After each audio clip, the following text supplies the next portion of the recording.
Rev it up and welcome to Cars Yeah, show number 2114. Of course, this week we're celebrating the 35th anniversary of Hot August Nights. You know, that event where the air vibrates with sounds of muffled rumbles of modified engines, rays of sunlight shine off the polished chrome, and heavy scents of Dapper Dan hair pomade fill the air. To learn more and plan your trip, go to hotaugustnights.net. This is Cars Yeah, where you'll enjoy interviews with inspiring automotive enthusiasts. Mark Green is here to provide you with a fuel injection of automotive inspiration. So get in, sit down, buckle up, and get ready for a wild ride here on Cars Yeah.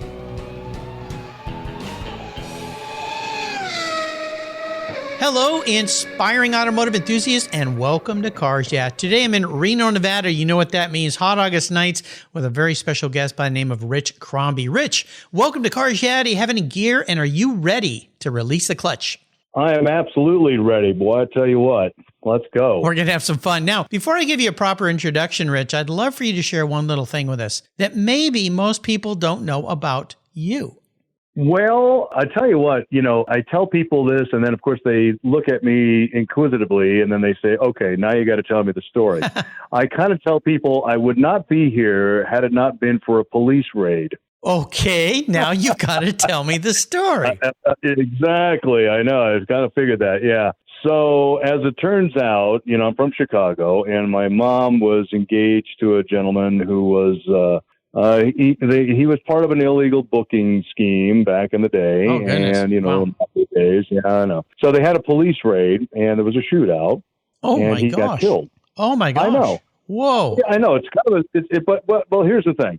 So then she meets my father a year later. So if there's not a police raid, then I'm not here. You'd be somebody else. You definitely wouldn't be here. Somebody else. Wow. I mean, it's kind of it's a one of those kind of film noir kind of stories, Yeah. Well, that's got to be one of the more unique answers to that question that I've heard. That's such a pretty special story. Isn't that unique? Yeah. Well, right. Somebody once said to me that the idea that we even exist as a human being is like 1 in 40 billion odds. I mean, I don't know how they figure this stuff out, but when you stop and think about that we all got here and it was all because of 1 millisecond in time that we're fortunate enough to even be alive, it really puts things in a bit of a paradigm shift, right? And when it comes to your life. Well, it does. And you think about those kind of, some of the movies that take it back in time. It's like, well, they really couldn't have gone back in time because then this person affected this and then that person wouldn't have been born and all these things. and it kind of, reminds me of that paradigm there. Einstein's principles, in some ways, good thing they don't work because that would really mess things up. Yeah. Well, let me give you a proper introduction. We're going to dive into some car fun today. Rich Crombie is the field marketing consultant for Port of Subs, who has been a major sponsor of Hot August Nights for many years. He has a radio broadcasting background, so you've got an expert on hand. I think I'm going to learn a few things from you today. Having started in the business in 1986 after retiring from the Navy, where he was a 9-year veteran in the U.S. Navy submarine service. Thank you for your service. That's incredible. Well, yeah, absolutely. He has always had an interest in classic and vintage cars and has been a DJ and an MC for Hot August Nights for the past 17 years. Additionally, Rich hosts a couple of car shows each year locally in Reno. Aside from classic cars, he rides a Harley Davidson and loves the motorcycle world as well. So you're like me. If it rolls on rubber, you love it. Absolutely, yeah. And we'll be back in just a minute, but first a word from our valued sponsors, so please give them a little listen, and we'll be right back. Summer's here, thank goodness, and that means long, hot days. Covercraft's UVS custom sunscreens are quality made and are incredibly fast and easy to use. Your UVS sunscreen is custom tailored for your vehicle, and the accordion design ensures easy storage. Not only do they protect your dash and interior for maximum protection while parking in the sun, sunscreens keep your vehicle's interior significantly cooler. They're durable and dependable for years of use. I have one for all my vehicles, and I use them every time I park my car when I'm not going to put the cover on. You can choose from a variety of colors, including the original, their Premier Series, and Carhartt designs. Your sunscreen is manufactured with the quality and attention to detail that's been the standard for Covercraft since 1965. And they make really great gifts, too. Get your summer deal today. If you use the code YEAH21, YEAH21 at covercraft.com, you'll get 10% off your Covercraft order. That's right, 10% off compliments of cars. Yeah, simply use the code YEAH21 at checkout. Covercraft, protecting the things that move you. Get your own custom sunscreen today. When it was time to renew my collector car policy, my carrier raised my rates by a lot. But why? My usage was the same, my car's value was the same, and I had never made a claim. I didn't even have a ticket. The only change was their rate, and they had no reason why. What's with that? I researched my options, I spoke to others, and with American Collectors Insurance is where I now have my policy. What a difference. A live person actually answers the phone. She spent time learning about me and provided a reasonable quote. Why wait until your next premium is due? Give them a call today for your personal agreed value quote. Call 866-AC1-YEAH. That's 866-224-9324. Tell them you're a friend of mine, Mark Green at Cars Yeah. American Collectors Insurance, classic car insurance designed by collectors for collectors, automotive enthusiasts just like you and me. That's American Collectors Insurance. So, Rich, we are back. Well, first and foremost, as I said, I want to thank you for your service to this country. I had the distinct honor of going on board a boomer, the USS Georgia, some time ago. And there's a Bangor Navy base just north of me here. And this was back when they let us civilians on those things. And I'll tell you, you guys that go out in submarines are a class of people in and of yourselves. You've got to tell me just a quick little thought on what it's like to be in that service. Well, I got in there very young. I'm a teenager. So, if I had to go do it again, I would absolutely do it again, but with a little bit of hesitancy and apprehension because now you think about it and you look back like, holy cow, what did I do? Where was I? And all of the dangers and all the things, of course I would do it again. But still, as a teenager, you think you're invincible and nothing's going to happen. You just don't think twice about the fact you're diving down, hundreds and almost to 1,000 feet underwater at any given moment. And you're completely blind. You can't see where you're going. There's no windows. It's not Disneyland, where you get the little Disney ride and all that. Right. No, they're not quite there. It's not Voyage to the Bottom of the Sea. It's none of that stuff. And not giant octopuses and all this stuff, But it was just something. It is exciting, and there is a unique class of Navy personnel that have done it. And I was on board a fast attack submarine. Actually, I never got to do any of the boomers, but we did the attack submarines. And I was based out of Pearl Harbor, and so I saw all of the Orient. That's how I got a lot of my world travels in, was courtesy of the U.S. Navy. It was nice. It was interesting. And actually, ironically, our boat, the last boat I was on, was the USS Bremerton, and they just took it back up to Bremerton to have it decommissioned after 40 years. It's the longest serving fast attack submarine ever.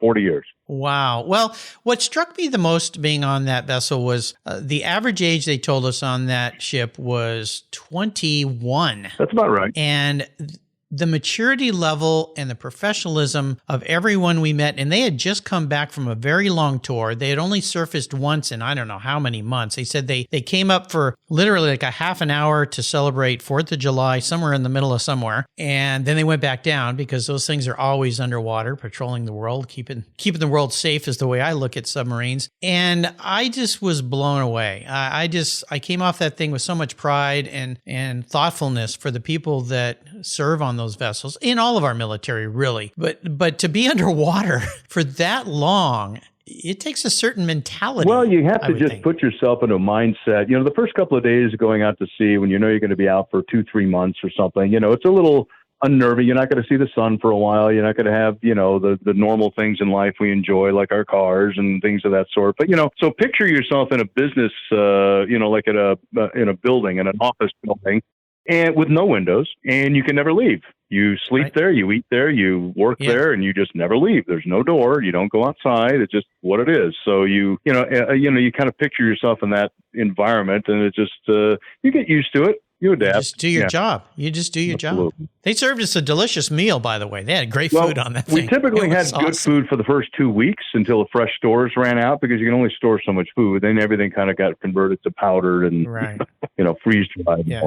Well, I think they saved some fresh stuff for us because we were visiting. There were only a few of us, but it was very fun. Well, let's talk about cars and have some fun now. First and foremost, though, you don't work in the car industry. You work for Port of Subs, and I'd love for you to share a little bit about your business, because people will go, wait, Mark, this is cars, not submarine sandwiches or subs that you go in. Nice little connection there for you, Rich. But I do want to talk about you, because without the sponsors for these events can't take place. And Port of Subs is an interesting business, one that you're involved in. So tell us a little bit about what you do. Well, I do the district marketing here for Port of Subs. Port of Subs is a sandwich chain that started actually here in Northern Nevada 50 years ago. We're celebrating our 50-year anniversary. Congratulations. So it started just down the road, thank you, in 1972, and it's expanded to 130 locations in 7 states, including Washington State. We got some...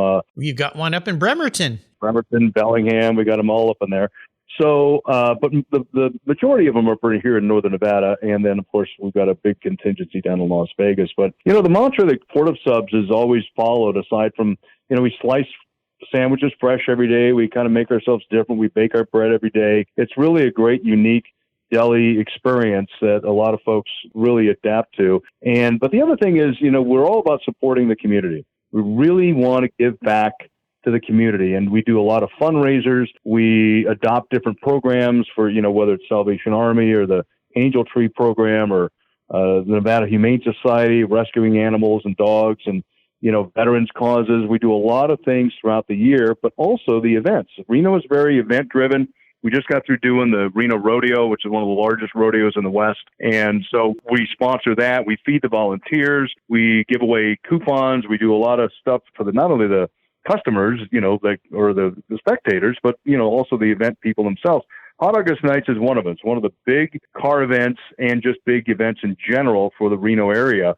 And thousands of people come here and they bring their cars, or they just want us to watch the nostalgia unfold for a week. And Port of Subs is wanting to make sure that this event keeps going, and we'll do what we can to keep it moving. We did last year we did a virtual car show where we had people just send in their photos of their car in front of the different stores, and we gave away plaques and cash money and all that. It was kind of fun. And, but we feed the volunteers, we feed the staff that work the event throughout the entire 10 days. So it's really a pleasure to be a part of the community, and it's important to us to embrace the community and thank our customer base for supporting us. So we support them in any which way we can. Well, it's very cool. Now, another neat thing that you've been involved in for 17 years, you've been a DJ and the MC for Hot August Nights. So how did that all come about?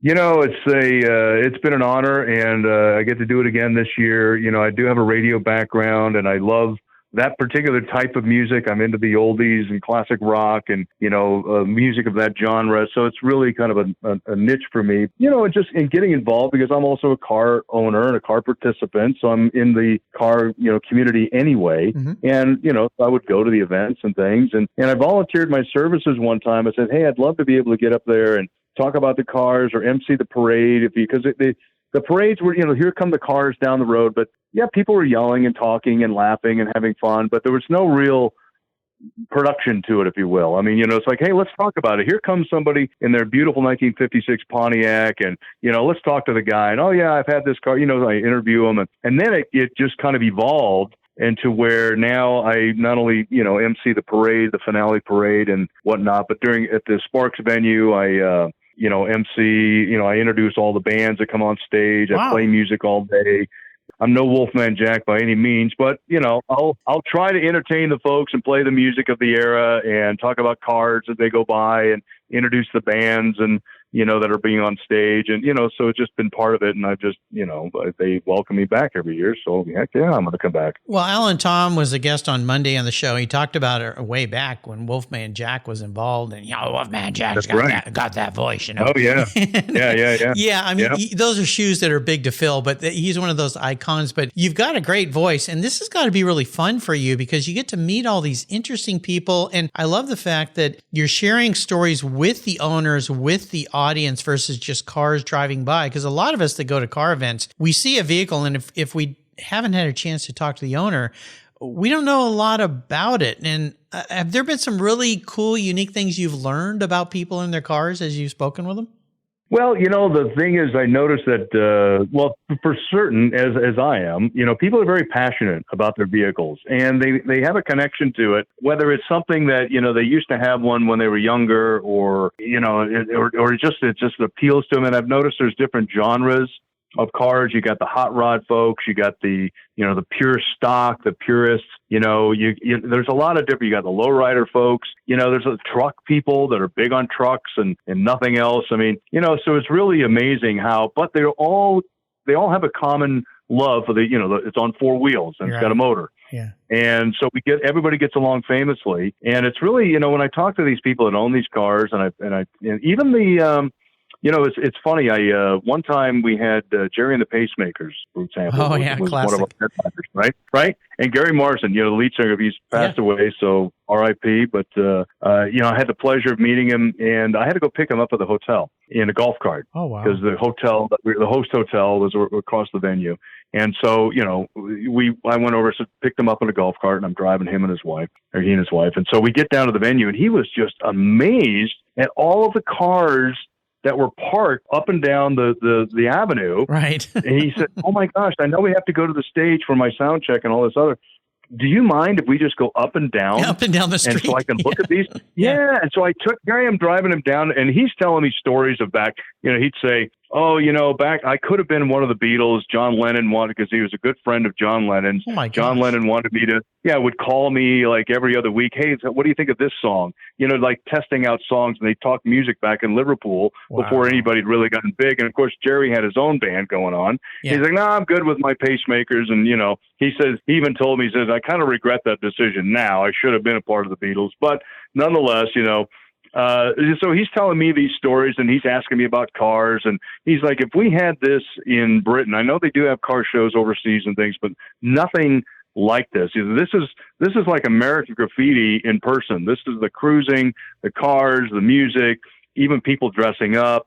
The women get in their skirts, and the guys get to roll up their sleeves, and jeans. I mean, it's a whole throwback to the 50s and 60s. And I drove the guy around for probably 45 minutes, and I showed up back at the stage, and the road manager's like, "Hey, what took?" He's like, "Hey, Jerry, hey, no, don't get mad at him. He took me around and showed me some amazing cars, and he was really, very." So even the artists, are taken by the cruise. And the way we've got the venue set up in Sparks, where the cars cruise by the stage, if there's somebody on stage and they're singing, they'll even point out, says, "Oh man, look at that. I used to have one of those, there's a Ford Galaxy or something." They just interrupt their own show to engage. How and fun. It's really an all encompassing, feeling being here. But, when I talk to both, car owners and artists, it really is how everybody just loves it. The car is just part of the American family, the American way of life, and it just, one thing I do notice, I belong to a lot of different car pages on Facebook, and I noticed pictures. I said, there was a time, the family photo or any photo, there had to be a car with it. Right. The car is the background, right? You think about it. You look at all those pictures of the 40s, 50s, 60s, 70s. Here I am. I'm standing here with Aunt Millie, but right behind me, is my 64 Rambler, whatever it is, and that's just, you always associate with a car. They're like pets. Well, cars are one of these things that brings everybody together at all different levels, socioeconomic, gender, race, whatever it is. All of a sudden, we all become friends. And that experience you had with a rock star, basically, who just came down to normalcy, I guess. And, I just want to look at the cool cars and where that took you. And all of a sudden he became not this iconic music star, but just a car buddy. And you could talk like that. That's the joy of automobiles. And that's what Hot August Nights does. Has there been somebody in your life, Rich, that's been what I call a driving inspiration, a key influencer, mentor, somebody who's been very helpful to you? Well, I mean, if I had to pick out somebody, I mean, there's different people that I've had throughout my life. I mean, actually, my boss, to be honest with you, I've known her for a long time, many, many years, over 20 years. She and I kind of got, I would help her out with events back before I worked for her in this company. Wow. And, she met me through radio where I needed a partner in, to provide food for my events and things. And we kind of developed ways to create events and host events. She was more the food part of it. I was the other part of it. But then we kind of melded together and we kept in contact over the years and did events together. She would come support me and things. And, Shauna's her name. Shauna Meffords, our COO here actually at Port of Subs. So, so she's been a great friend and, she's got a great business sense and a head for business, but she's also got a great eye, for, aesthetics, what looks good, what looks appealing, so I kind of, I bounce a lot of ideas off her, and she does me as well. We have a mutual respect, I think. So there's many people, that I could probably name, but she, stands out as being one of those. And she's also involved with Hot August Nights. She used to be the entertainment manager for the Sparks venue for Hot August Nights on a volunteer basis. And then now she's going to be taking over and doing the vendors, the food vendors, and creating a whole atmosphere that's going to be really awesome this year. We're going to have it really set up and going on down here in Reno with all the wonderful food vendors and everything she's setting up. And so, and I'll be working with her together on that on top of DJ. I mean, it's very, I don't know what the right word is, where you just, my tentacles and her tentacles and everybody else's tentacles all kind of interlacing, helping each other out on different, so many different hats we're wearing. Great teamwork. It is great teamwork. Yeah. So, to answer your question, I'd say her. Yeah. I want to thank her for introducing you to me, because she's the reason you and I are talking today. So thank you, Shauna, for that. See, there you go. Yeah. There you go. Yeah. She did it again. Full circle. We'll take a short, exactly. We'll take a short break. We come back. I got the challenge question for you. So we'll be right back. You listeners know that I'm a huge car care fanatic, and my friends at AutoGeek created their Wolfgang Deep Gloss Paint Sealant for perfectionists like you and me. Wolfgang, a deep gloss paint sealant, is designed to provide long-lasting protection and a glossy, slick finish that, well, it's unmatched. The use of polymer technology ensures your paint is protected from environmental contaminants, those damaging UV rays, and lasts up to 3 months long. By providing the glossy look of carnauba wax with the longevity of a synthetic formula, Wolfgang, a deep gloss paint sealant, is the best of both worlds. Go to autogeek.net to get yours for the best product selection on the internet today, along with their skilled technical support. Autogeek.net is where I go for all my detailing needs. That's autogeek.net. Linkage. It's a new quarterly publication and website that covers the automotive market, driving, restoring, collecting, and discovering your passion for motor vehicles. Linkage is about experiences, opinions, and values. Linkage is an actual informed, reasoned opinion based on first-hand experiences. A talented linkage team covers the automotive world, the people who share your passion and mine, smart, considered, rational, and experienced opinions, ones you can learn from and grow. That includes our passion that drives auctions and the collector car market. So come with me and join us on this journey. And be sure to use the code CARSYEAH when you subscribe, and they'll give you $10 off. Boom! Linkage, geared for the automotive life. Subscribe today at linkagemag.com. I'm honored to say that my charity of choice here at Cars Yeah is Tech Force Foundation. They help young people find an education and career that aligns with their passions. For those who love cars, problem solving, and working with their hands, a career as a professional automotive technician is the perfect fit for a fulfilling life. We're all wired differently, and not every successful career demands a 4-year university. Technical education and the skilled trades matter, and we need qualified, skilled technicians to keep our vehicles rolling. Learn more about how you can support tomorrow's driving force and workforce of technicians at techforce.org, like I do here at Cars Yeah. So we're back. So let's talk about this. The big challenge question I like to ask people here. Some big challenge you faced, but more importantly, what was that lesson learned that you could take forward in a positive way? Oh, lesson learned. Yeah. That's the hard part of it. I mean, it's, Well, one of the biggest challenges I've faced, I've done on top of broadcasting, and now I'm doing marketing, for Port of Subs, and I had an event company for a while. I put it together during probably the worst time that you could have, during the recession of 2008, 9, and all that. Yeah, I've heard this story exactly. before. Yeah. And so what I would learn is I would put together what I thought were very successful events, or things that really were great, but unfortunately generating funds, because go back to what these events don't run without sponsors. Right. That is very true, because I was finding myself trying to get sponsors and find sponsors that had been very generous in the past and very, oh yeah, absolutely, we want to be a part of it. And now they're pulling their reins in because they're trying to keep their own business going and everything else. And so now the money is suddenly tightening up, and we're not able to pull these events off. And unfortunately, some of them cancel, and, we just couldn't do it. We just didn't have the money. And of course, the disappointment to the fans and the people out there that are used to going to the events. And of course, then I tried several campaigns. There's a couple of events that happened around here in Reno that I was a part of that were having financial difficulty, and we relied on sponsor money. We weren't getting any kind of revenue from gates because there were free events, so you'd rely on, I was hit with all the worst storms, literally storms where it was cold and bitter cold and snowing in August. I mean, here's Reno weather. It's just, and where I'm relying on beverage sales. Like, well, you're not selling a lot of ice cold soda and beer because it's too cold out. So you can't get that money now. So a lot of things suffered. And it was really a challenge to try to keep these things afloat. Sadly, some of them didn't make it. But what it taught me was that people were passionate about what we were trying to do. The event, like, what is this event about? This one's based on history, or this one's, a fair of some kind, or, and so we like to do those things. We know the message is important for why these events take place.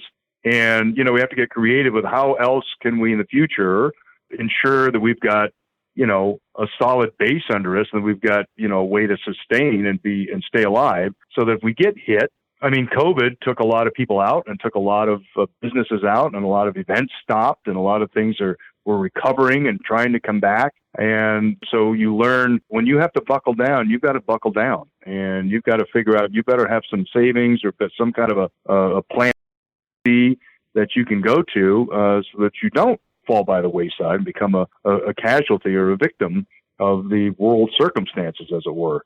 So you learn a little about yourself. It was an incredible time, and you're right, especially for events. I mean, it just wiped out so many things. You taught us all some really tough lessons, that's for sure. Let's go to something a little more fun, and that is a special vehicle story. I know you're a car guy, you're a bike guy like Harley's. Is there one special vehicle in your life that you'd like to share maybe a little story about? Well, it's interesting. I guess, I have, I guess I'd go with my current car that I have. I have a 1949 Cadillac. It's a black Series 61 sedan. It's really nice. It's in original condition. When I've listed the different types of genres, different types of car people, I'm more of the, nostalgic, what it would have been rolling down the road 50 years ago, purist kind of stock. I admire and appreciate all the hot rods and all that stuff, but this is, the customs, but that's my forte. Anyway, point being, so it's in original condition. And I had the opportunity through Hot August Nights, actually, to do an event up here in South Lake Tahoe for, of course, the actress Diane Keaton. And, and so she has her brand of wine, and, she sells her wine, and with proceeds to benefit Alzheimer's, because I guess one of her family members, I believe it's her parent, one of the parents, I'm not entirely sure, but monies go to help Alzheimer's. But they were doing a wine tasting event, and she was going to make an appearance. And of course, they had it at Lake Tahoe. So Lake Tahoe is naturally one of the settings for Godfather 2, and they wanted a Godfather setting. So they needed cars from the 40s. And of course, they knew that I had a 49 Cadillac. And so I brought it up there, and it was just merely a prop. I mean, we parked it in front of the venue, and it was all well lit up. It was really nice. It looked sharp. It was right. People walked in, and I dressed up in my fedora and my suit like I was a guy, a made man or something. Yeah, I tried to make the part. And Diane Keaton walks out. She got there early, and she walked out, and she looked over, and she saw me in the car. She says, "Oh my God, look at this car." And she comes up to me. She says, "Oh, fine. is this your car? I said, yes, as a matter of fact, it is. And she goes, was this in the movie? And I'm like, boy, if you say it's in the movie, I'll say it was too. if you sign a little thing that says it was, then I'm going to go with it. I'll make a sign and everything. But unfortunately, no, it was not in the movie. She could have sworn it was. She's like, there was a black. I said, well, I think there was. There was actually, there was a Fleetwood. It wasn't this model. Certainly wasn't this car. But she goes, well, I'd love it. And she got in it, and I took pictures with her. She was so gracious and just really a sweet lady. And, but I'm like, boy, if you think it's in the movie, I'll say it was too. Who's gonna refute you? You were an actress in it, So it was really fun. It's really in wonderful shape. I mean, it's just a comfortable car. It's got a back seat that's like a couch. You can put a TV back there. There's so much room back there. But it was one of the, it's a Harley Earl special. I mean, he got his inspiration, from the P-38 Lightning, and he said, I want, 1948 technically was the first year. There's only the 2 years that were of that body style, 48 and 49, with very subtle differences. There was a little bit of change to the grill. We had one layer less of the grill, and then they added a second reverse light on the 49. And the chevrons they weren't really chevron, the little trim underneath the tail lights went away in 49. And the biggest change was the engine. The 49 was the introduction of the first overhead valve V8. So they put it in the Oldsmobile. It was a 303 in the Oldsmobile, but the Cadillac got the big one, the 331. So that was the big motor and the new overhead valve V8, the new up and coming thing, so that actually, a lot of people don't know, but 1949 Cadillac was the very first, and I do have a sign that I do put up, the very first Motor Trend car of the year was the 49 Cadillac. Well, no, I didn't know that either. You think about that era after the war, and cars were coming back onto the scene, and of course we're getting ready for the magnificent 50s and so forth, but that car was something special, but I didn't know that about. That's very, very cool. Well, I'm going to be your car psychologist here today, Rich. I'm going to crawl into your head a little bit. If you were reincarnated, manifest as a car, this isn't what you want to be. This is how you perceive yourself, the man in the mirror, as a vehicle. What would you be and why? Well, I aspire, and I'll just go back to the year I was born, 1960. So to date myself, there you go. But to me, the 1960 Cadillac, preferably the Coupe de Ville, but certainly that model in that year, I think, I don't know, I draw myself to that more so than anything. There's just something that I connect to when I see it. And I guess, if I were a car, that would be the one that I would be. And I just think it's just because it's something, my personality is similar to that. It's not fast. It's not, I'm not in the fast lane. I like to take my time, and I like to, it makes an entrance. So certainly I like to make an entrance, but when it's there, and it's just I'm not saying I'm elegant and all of these things, but it's an elegant car, and it's, it just has this level of stands out, or it's in its own class of sorts. And, so I guess if I had to choose, I'd say, I want to be reincarnated as a 1960 Cadillac, and I just hope the owner takes care of me as well as I take care of my car. Well, you think about that, coming off of the 58, the big fins, and the 60 still had those fins to the sky.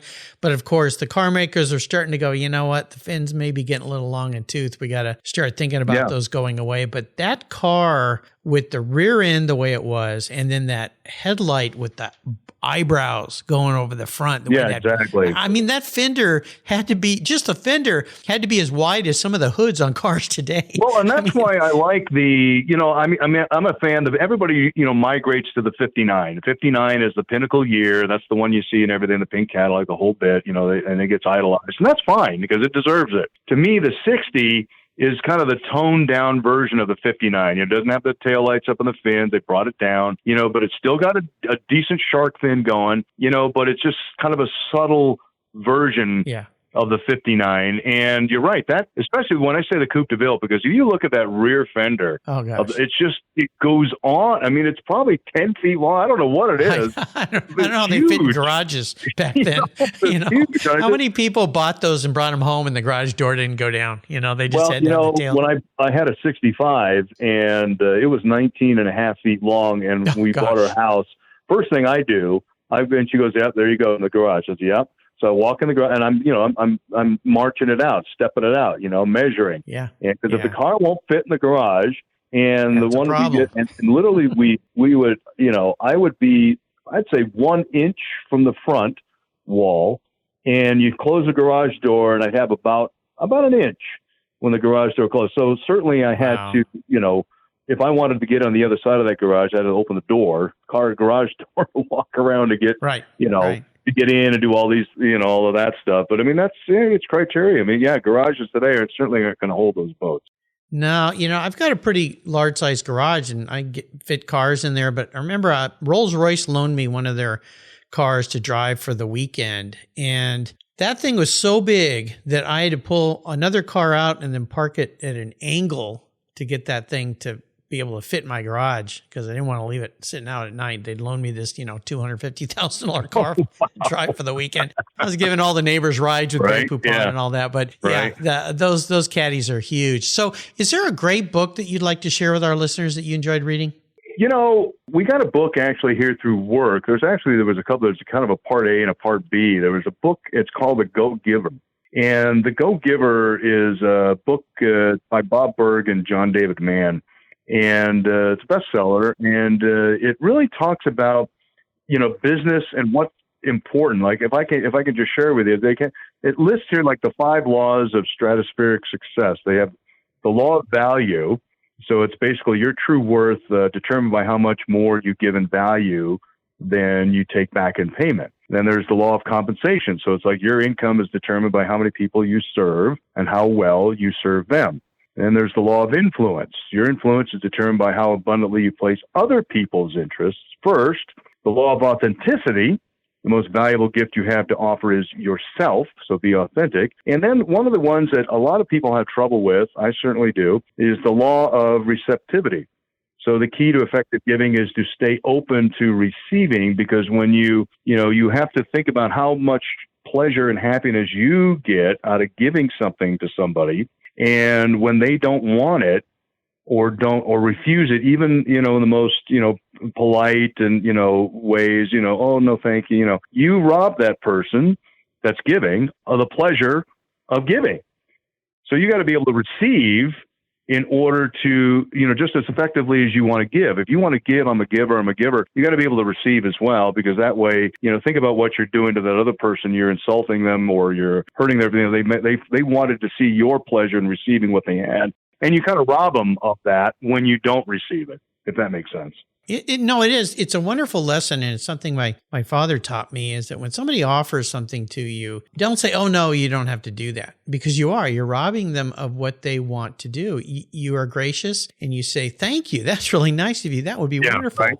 And allow them to be the giver. And because I've always believed is, why would you offer something to somebody if you really didn't want to offer it? And when you don't take that, you don't realize sometimes you're really hurting somebody's feelings. They may have bent over backwards to be able to do that for you. And then when you deny them of that, it's not very fair. So no, it's a wonderful book. Yeah. No, it is. So, it really is. And it tells a great story. And it really, it's not a long book. And it's good reading. There's some entertainment value to it, but it really you come away with some good lessons for business and life. Right. Yeah. Kind of like Stephen Covey's 7 Habits of Highly Effective People. Same thing. There you go. Breaks it down some ways. So I'm going to enable you to go on what I call the ultimate drive. I'm going to buy you any vehicle. You can take it anywhere, and you can go with anybody, even somebody who's passed. Which opens up some interesting alternatives. So what can I do for you today when it comes to the ultimate drive?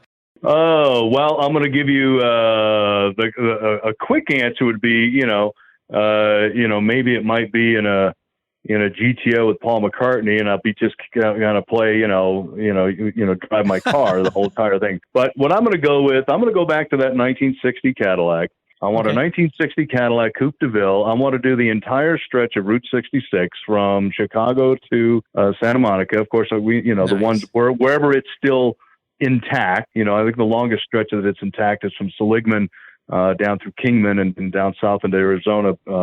There's a big stretch there, but And I'd like to ride with Harley Earl. I mean, again, nice. We talked about him early, and just like, let's just talk about the design of this car, even though that wasn't his design, that wasn't, but it's the idea of like, let's talk about your mindset, where you're at, the Corvette, the whole bit, you were the GM design guy, for many, many years, and just talk about cars and I mean, that would be the ultimate drive for me. No kidding. Yeah, that'd be pretty cool. Well, you've taken us on a pretty cool ride today, Rich, and I want to thank you for taking time out of a very busy schedule to help as you guys plan for Hot August Nights. Could you leave us with maybe a success quote, a mantra, or some words of inspiration? Well, we wrote some keys down, and we do some presentations, within Port of Subs. We have a lot of district meetings and things, and we talk about, ways to become more effective. And we broke it down to 5. There's 5 keys to, being a good leader and having good vision. And one of them is vision. Like the first key is hold the vision. Like, get the vision in your head and then keep it. Like, hold it there. Like, that's don't lose sight of the target. Build your people. So have a great team around you, that people that are going to help you achieve what you want to do. Do the work. And that's the other thing. Don't let them do it. You do it. Do the work and show that you're willing to roll up your sleeves and do what's necessary. Standing for something. Have a cause, have a reason that you're doing it other than just to benefit yourself. And then just practice giving leadership, being a mantra to somebody else, teaching somebody else what you've got so that you pass it along and hopefully enrich others. So I try to live by that. The 5 keys, they're wonderful. I love it. So how can people learn more about your company, Port of Subs? Well, it's easy. portofsubs.com, PORTOFSUBS, portofsubs.com. It's got everything on there. It's got our menu. You can order online. You can find out about franchise opportunities. I mean, we're expanding like crazy. People are buying up stores and opening them up in different, we're creative places you can do it. Doesn't have to be a building. It could be inside. We're inside casinos. We're inside airports. We're inside gas stations. We do have some standalone buildings, and then there's some in strip malls. So franchise opportunities are there. You can find out about what we do, what we get involved with. One of our latest things that we just did in Port of Subs was we adopted a brand new program at the Nevada Humane Society, which is a no-kill shelter, and they've got animals that are not adopted as readily or as easily as others because of their age or their medical problems or their special needs, they need a special diet. And so they sit in the shelters forever and ever and ever. So they developed this program. They call it the Lonely Hearts Club. We adopted that and literally, and then, helped put that program together and sponsor it and everything else. And in just a couple of short months of effort and, between our donations and everything else, they got every single animal adopted that was in that program. So they were amazed. They're like, these dogs have been here forever. Now they're gone to homes. And so I like being part of that. But you can find out about those kinds of things at our website.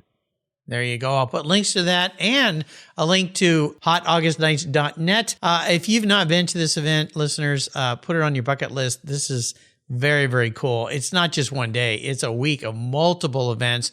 You're going to have so much fun. They're celebrating their 35th anniversary this year. Hot August Nights. It's the place to be. Rich, thanks for being so generous today with your time and sharing your life with us. Has been great fun. Until you and I talk again, I'll see you at Hot August Nights. Thank you so much for joining us on today's ride here at Cars Yeah. Drive on over to carsyeah.com to find show notes and inspiring automotive fun. Download your free copy of Filler Up, a fun book filled with gorgeous photographs of fuel filler fun, including quotes from more inspiring automotive enthusiasts. Download your copy today, and we'll see you next time on Cars Yeah.